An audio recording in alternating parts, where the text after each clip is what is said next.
අයිබෝවන් ජයන්ත කොත බැංකුව ඉඳලා කතා කරන්න බලමු දවසේ ක්‍රිප්ටෝ අප්ඩේට් එක මොනවද කියලා. දිනය 2023 අගෝස්තු 21 වෙනිදා සඳුදා දවස මාකට් ඕපන් වෙන දවසක විතර කාලයක් තියදී මේ වෙනකොට ඔයාලට පේන්නේ ස්ක්‍රීන් එකේ chart එක.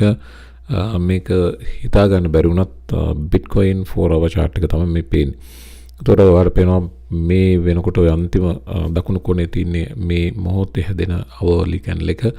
නමුත් පසුගිය දින ගණනාවම බැලුවොත් මෙන්න මේ වගේ පුංචි රේන්ජ් එකකට තමයි Bitcoin ගොනු වෙලා තියෙන්නේ. extremely sideways move එකක තියෙනවා මාකට් එක 18 වෙනිදා වගේ ඉඳලා තවමත් මේ වම් පැත්තට බලපුවම මෙන්න මේ හරිය වගේ ඉඳලා 18 වෙනිදා වගේ ඉඳලා මේ වෙනකම්ම sideways move එකක ඉන්න බව පැහැදිලිව පේන තියෙනවා Bitcoin. overall market එකේ sentiment එකත් negative බව පේනවා. Bitcoin sideways යනත් එක්කම altcoins කීපයක් drop වෙලා තියෙනවා. overall අපි coin market cap එක පැත්තට ගියොත් 1% down බව පේනවා. global market cap එක 1.06 ඉඳලා 1.05 දක්වා drop වෙලා තිනවා. මේ ගොඩක්ම හේතුව මාකට් එකේ මේ නිද්‍රාශීලී බවට overall volume එකේ drop එක මේකට බිලියන 24යි volume එක තියෙන්නේ. ඉතින් මේ volume එක සාමාන්‍යයෙන් 50-60 බිලියන වල තමයි operate වෙන්නේ daily. නමුත් අද සඳුදා දවසේ තාම එහෙම වෙනසක් පේන්නේ නැහැ. මේ සතියේ විශේෂ සිදුවීමක් සිද්ධ වෙනවා. මේ සතියේ විශේෂ සිදුවීම තමයි Powell Jerome Powell ගේ Jackson Hole summit එකේ speech එක schedule කරලා තිනවා සිකුරාදාවට උදේ 10:05ට මේ කතාව නියමිතයි. ඉතින් ඉදිරියේ එන FOMC meeting එකේ outcome එක සම්බන්ධයෙන් ඉංගියක් මේ meeting එකේදී ගන්න පුළුවන්. මේ conference එකේ speech එකේදී ගන්න පුළුවන් වේවි කියන අපේක්ෂාවෙන් ගොඩක් දෙනා බලන් ඉන්නවා. ඉතින් Jerome Powellට ලොකු වගකීමක් මේ වෙනකොට තියෙනවා. Friday ස්පීච් එකෙන් යමක් කියාවේ කියලා විශ්වාස කරනවා.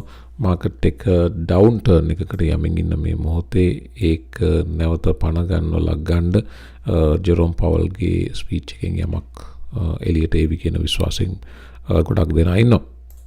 මේක ලස්සන chart එකක් Bitcoin mining සම්බන්ධ chart එකක්. මේකේ global මේ map එක world map එකේ පෙන්වනවා එක එක රටවල Bitcoin එකක් mine කරන්න යන cost එක US dollar වලින්. ඉතින් බලන් ගියාම ගොඩක් රටවල mine කරන්න යන value එක Bitcoin එකක් real Bitcoin price එකට වඩා වැඩි බව පේන්න තියෙනවා. ලාභම මෙතන සඳහන් it only cost $260 to mine Bitcoin, one Bitcoin in Lebanon. ඉතාලියේ එක Bitcoin එකක් mine කරන්න 2,08,560ක් යන බව සඳහන් වෙනවා. dollars Lebanon වල ඩොලර් 260ක් වෙනකොට කැනඩාවේ ඩොලර් 33,250යි, ඇමරිකාවේ ඩොලර් 46,280යි. බලන් ගියාම Bitcoin mine කරන්න ලාභම පැත්ත තමයි අග්නිදිග ආසියාව, දකුණු ආසියාව, අග්නිදිග ආසියාව, ඒෂියන් region එක, ඉරානයේ අරාබි රටවලුත් ලාභදායක බව පේනවා. අප්‍රිකානු රටවලත් සාමාන්‍යයෙන් $30,000 30,000 සීමාවේ තියෙනවා. යුරෝපයේ තමයි ඉතා අධික මිලක් වැය වෙන්නේ Bitcoin mining කරන්න යනවා නම්. day trade කරන්න, swing trade කරන්න interested නම් සම්බන්ධ වෙන Patreon එකට. Patreon එකේ අපි challenging market situation එකක් තියෙන. ඉතින් මම පෙන්වන Bitcoin chart එක මෙවැනි තත්ත්වයකදී day trading වලට තරමක් challenging market move විය යුතුයි day traders ලාට වඩා සාර්ථක ප්‍රතිඵල ගන්න. නමුත් අපි ඒ challenge එක මැද්දේ කොහොම හරි trade කරමින් යනවා.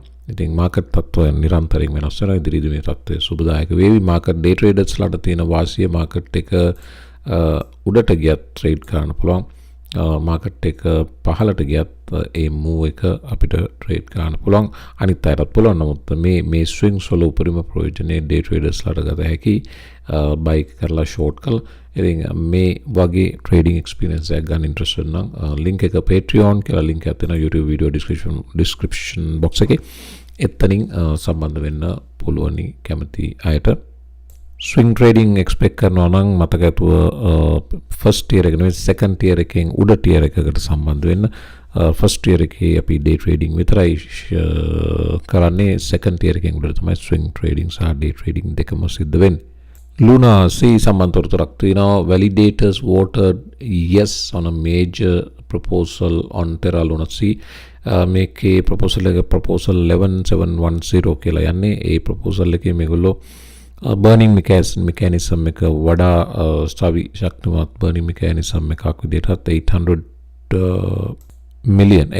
million USDC burn කරන්නත් මෙතන plan එකක් තියෙන බවත් ඒ වගේම USDC නැවත පණ ගන්නවලා ගන්න වගේම USDC ඒ කියන්නේ මතක නම් ඔයාලට පැරණි algorithmic stable coin එක යම් අවස්ථාවක deepeg වුණොත් ඒක US dollar එකේ price එකේ hold කරගෙන ඉන්න community එකට US dollars වලින් reward එකක් ගෙවන්නත් මේ යෝජනා කරලා තියෙන බව වාර්තා වෙනවා.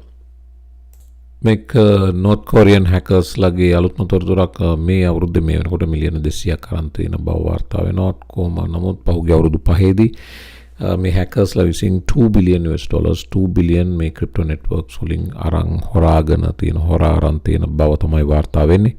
Bitcoin වල මේක ලස්සන chart එකක් මේ chart එක වෙනනේ Glassnode chart එකේ පෙන්වන්නේ පසුගිය අවුරුදු 10ක කාලයකින් මූ නොවෙච්ච BTC amount of supply last active more than 10 years.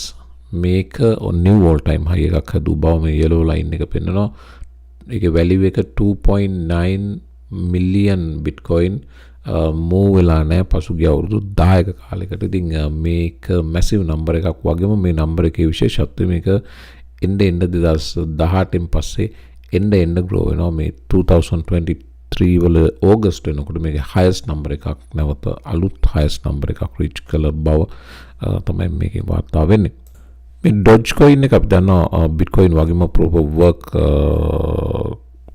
consensus protocol එකේ තියෙන altcoin එකක් Dogecoin එක.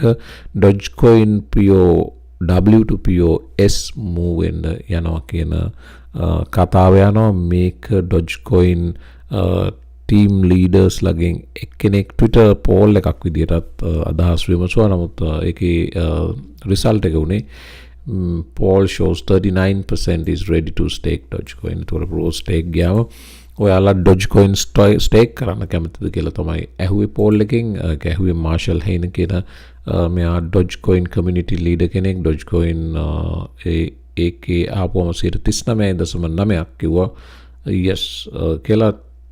හැබැයි 60.1ක් තවමත් ඒකට කැමති නැති බව පේන තියෙනවා.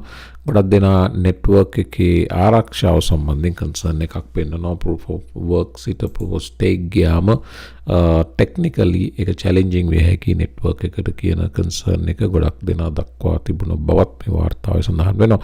ඒක නිසා තාමත් Dogecoin proof of work Bitcoin නැවතවතාවක් 26000 hold කරන කැමැත්තක් දක්වන බව මේ පුංචි time frame එකකට දාලා බලපුවම අපිට පේනවා මේ අවස්ථා ගණනාවක් hold කරා 26000 තමයි මේ white line එක. එතකොට මේක අපි බැලුවොත් වම් පැත්තට මේ අවස්ථා ගණනාවක මේ මෙතන support එකක් resistance එකක් මේ resistance වල පේනවා මේ whole number එකක් කොච්චර ශක්තිමත්ද කියලා මේ අවස්ථා ගණනාවක.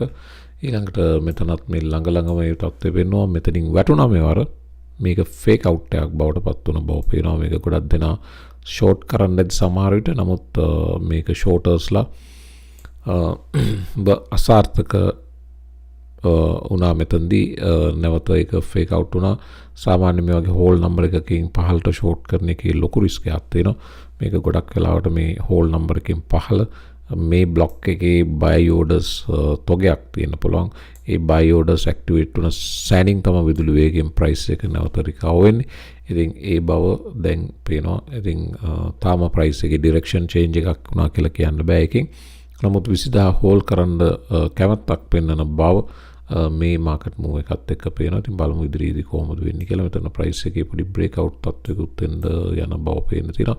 මේ 26000 උඩ අද දවස පුරාවට මේක රීටෙස්ට් කරමින් යන්න ගොඩක් දුරට chance එකක් තියෙනවා. Bitcoin විතරක් නෙවෙයි total crypto market එකේ participation එකේ නැත්නම් සහභාගීත්වයේ අඩුවක් දිගින් දිගටම පේන තියෙන බව තමයි coin journal වාර්තා කරන්නේ. trading volume විතරක් නෙවෙයි liquidity and volatility are all falling in the crypto markets. මේ මෑත භාගයේ volatility එක නම් යම් recovery වීමක් සිද්ධ වුණා. නමුත් ඕවරෝල් පාටිසිපේෂන් එක ඩ්‍රොප් වෙනවා කියන එක ක්‍රිප්ටෝ ස්පේස් එකට ඒ තරම් සතුටුදායක නිවුස් එකක් නෙවෙයි. ඒ වගේම එක්ස්චේන්ජ් වොලියුම්ස් බැලුවොත් මේ chart එකේ ක්‍රිප්ටෝකරන්සි monthly exchange volumes මේකේ පෙන්වනවා සියලු exchanges වල එකතුව. ඕවරෝල් 2021 මැයි තමයි highest number එක reach කරේ. එතන ඉඳලා දිගටම 2021 මැයි ඉඳලා බැලුවොත් 22 මැයි 23 මැයි අවුරුදු දෙකකුත් මාස 3ක් විතර මේ වෙනකොට එක දිගට drop වෙනවා. 2023 අගෝස්තු තාම මාසයේ අවසන් නැති නිසා තමයි පුංචි කැන්ඩල් එකක් වෙන්නේ. නමුත් සහභාගීත්වය තාම අඩු බක් වෙන පේනවා මේ charts වල මේ තොරතුරු බලනකොට. ඉතින් තවත් ගොඩක් තොරතුරු තියෙනවා. ඉන්න දෙවෙනි වීඩියෝ එකට තොරතුරු ටික share කරගමු.